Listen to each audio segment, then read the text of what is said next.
आज क्लियर कर ही देते हैं। बहुत अच्छा किया आपने ये सवाल कर दिया। बैठे जी, इसको क्लियर कर देते हैं।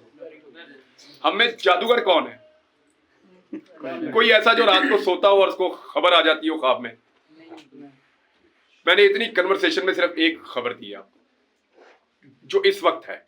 वे भी कल हालात बदल जाए तो मैं आपको बता भी दूंगा। इस वक्त जो इंफॉर्मेशन की बुनियाद पे वो ये है कि मियां साहब के लिए वो ग्राउंड नहीं है जो उन्हें लगता है कि उनको मिल जाएगी। मतलब तो एक ही खबर दी ना इतने सारे बातचीत में। हमें कोई भी जादूगर नहीं है। ये खबर मुझे कोई ख्वाब में नहीं आई रात को सोते हुए, कहीं से आई है ना।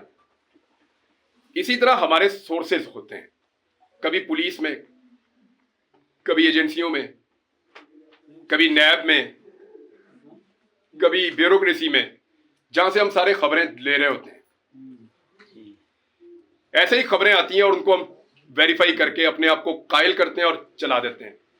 आपको ये जुमला तो याद है कि मैंने फाइलें देखी, लेकिन उसके बाद एक जुमला था, उसको याद करो, निकाल के सुनो और इस वीलॉग में लगाना कि पहले मैंने अपने आप को कायल किया।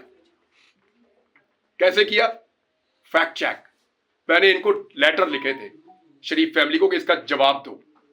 इनके पास किसी सवाल का जवाब नहीं था। तो जब मैं कायल हो गया तो मैंने अपना काम किया। हाँ, मुझे आज भी कोई भी पाकिस्तान का कोई भी इदारा मुझे आज भी खबर देगा तो मैं लूंगा उससे। क्यों नहीं लूंगा? लूंगा खबर, लेकिन अपने तरीके से उसको वेरीफाई करके चलाऊंगा, जैसे मैं पहले करता था। आज भी लूंगा। देखें, ये नहीं हो सकता कि हमें ख्वाब में खबर आए और हम चला दें। ये he said she said journalism नहीं है। आपके सोर्सेज बनते हैं इदारों में, महकमों में, एजेंसियों में, डिपार्टमेंट्स में, सहाफियों में, पॉलिटिकल पार्टीज में। वहां से आप खबरें निकालते हैं। हादसाती तौर पे तो आपको कभी अचानक ही कोई खबर मिलती है। जैसे मैं एक दिन सड़क से जा रहा था तो गोली चल गई। मैं उतर के देखा तो वो अंग्रेज था, वो गोलियां मार रहा था। रेमंड डेविस मैं मौके पे खड़ा था। ये हादसाती तौर पे मुझे खबर मिल गई, लेकिन उसका नाम रेमंड डेविस था और वो अमेरिकन है। ये पता करने के लिए मुझे अपने पुलिस के सोर्स को एक्टिवेट करना पड़ा और एक एजेंसी के।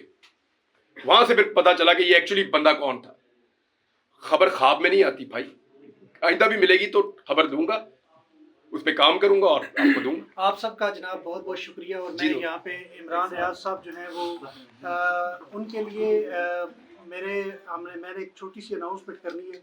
इनके साथ बैठेंगे और इनकी जो लाइफ बायोग्राफी है वो इंशाल्लाह मैं लिखूंगा इमरान भाई के लिए। इनके साथ बैठ के एक पूरा रिकॉर्ड करेंगे और उसको लिखेंगे। बड़ा मेहनत तलब काम है।